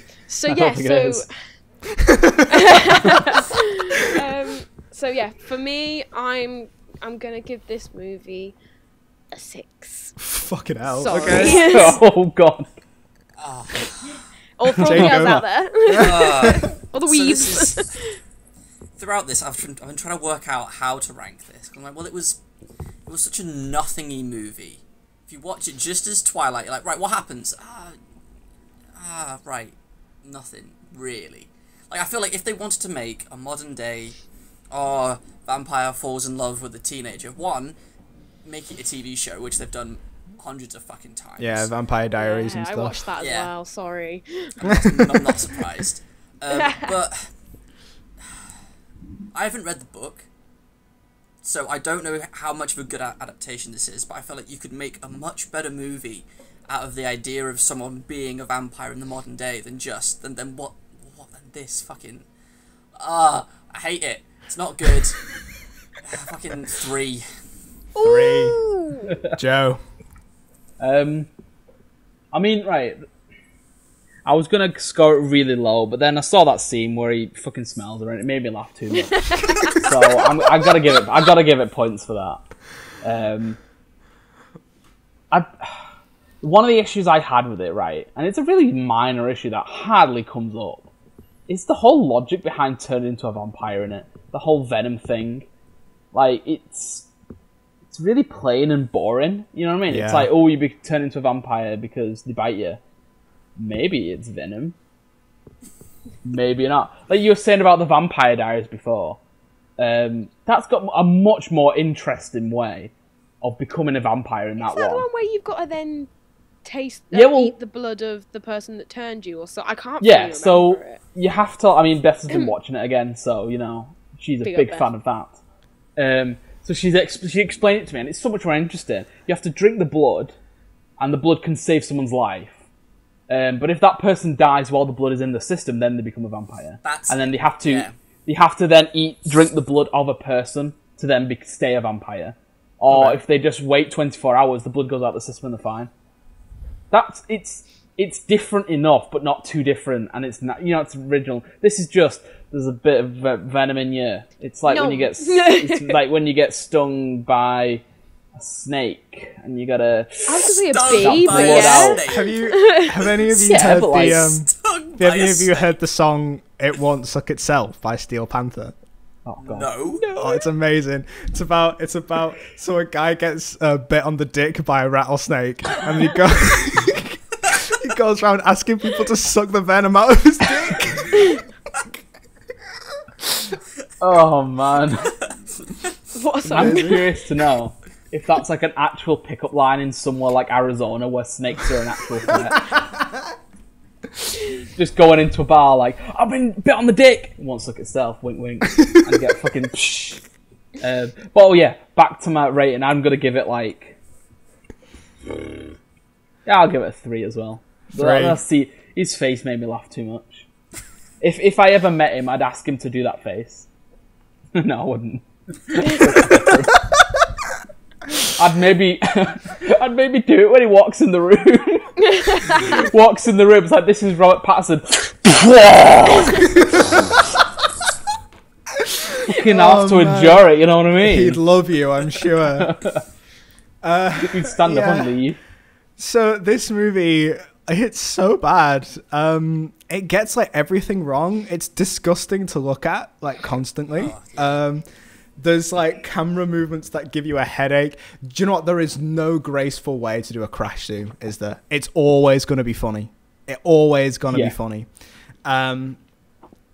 There's like bits where the color grade is so bad. There's like one of the bits where they're in the car at the end and the camera's going as they're driving, and you can literally see the like RGB fucking leak out of their faces because the fucking grade's so bad. The acting's like appallingly funny. There's no tension. It's boring. It's dull. But it does have Supermassive Baseball, which is worth 1 point. Ooh, okay. And that's my score. 1! Wow. Good God! Seriously, especially the first 2/3 of this movie, I really did not think I could make it through. It was painfully slow. So that gives us an overall score of 32.5, rating it as the 31st, I suppose, best movie, third worst movie of all time, placing it just below Bad Boys. Hear that, Michael Bay? You are better than Twilight officially. Wow. I don't know how I feel about that. Quickly give it an extra point. So that brings us to the most important part of the show. That's finding out what we're going to be watching next week. Jacob, let us know. Yeah, I've been struggling trying to come up with what we're going to watch all week. I thought I'll do something similar to what Amelia's done. Something bad. Oh, don't pick New Moon. Yeah, I was going to say, if you pick New Moon... Not quite that bad, not quite that bad. I'm not watching it. I'm not doing it. But, yeah, I don't blame you. No, thankfully I'm not doing Twilight. We're doing a superhero movie. Okay. God. which I've realised the episode that I'm going to be doing is going to come out on the 1st of June. And June is getting a remake being directed by Josh Trank. So we're going to be watching Fant 4 Stick. Oh, Or Fantastic Four. The new one. The newer one. The newest Fantastic Four film. I've avoided what's the remake that he's so doing? long. Same. I have Oh, not no. watched it. And I'm Neither have I. so intrigued. Wait, what's the thing that he's bringing out? The remake? Dune. The movie Dune. Or Dune. Dune. Dune. Dune. That's not Josh Trank. The new one is, I swear. It's not. It's thingy. It's Dennis Villeneuve, Well, the guy who did. the guy who Son did of a Blade bitch. Runner and he did So what Blade you're Runner telling and me, Prisoners Jacob, and is things. we have to watch Fant 4 Stick, and there's literally no good reason. Yeah. Wait, hold on. Hang on. Right, so you based this on the fact that Dune's coming out, and No. you didn't pick Blade No. Runner 2049. No. Or My guy's done 3 movies: Chronicle, Fantastic Four, and Fonzo, the Capone. Oh thing? yeah, is that Maybe what I'm you're thinking of the That Capone one. That comes out. Yeah, the Al Capone one. He is doing that one. I'm sure that one comes out like. Isn't that already out? I've heard I it's don't know. actually alright. Well, I got that fucking confused. I thought the whole Dune thing was smart because June and Dune, but never Yeah, mind. it's out 12th of May. But yeah, Well- Josh yeah. Trank. There we go. Oh, there you go. Josh Trank. He's doing. Sorry, I knew he guys. was doing something this year, but I knew he's not doing. Because I'm looking forward to doing. Yeah, I'm looking that's forward to gonna be Dune mad. as well. That should I'm going to be be real with y'all, right? I actually think I was more excited to watch Twilight. You're welcome. That's interesting. Yeah. Well, thank you very much for joining us on this episode of Twilight. Let us know what you think of the movie and our episode in the comments down below. Or you can leave us a rating on your favourite podcasting apps. Make sure to follow us all over on social media by searching for The Real Outtakes on Twitter and Instagram. And yeah, give us a subscribe if I haven't already said it. Probably have. Lol, I'm bad at this. Bye. What was that? The whole ending, me trying to pick a fucking movie and that. Ah. Can we do it again?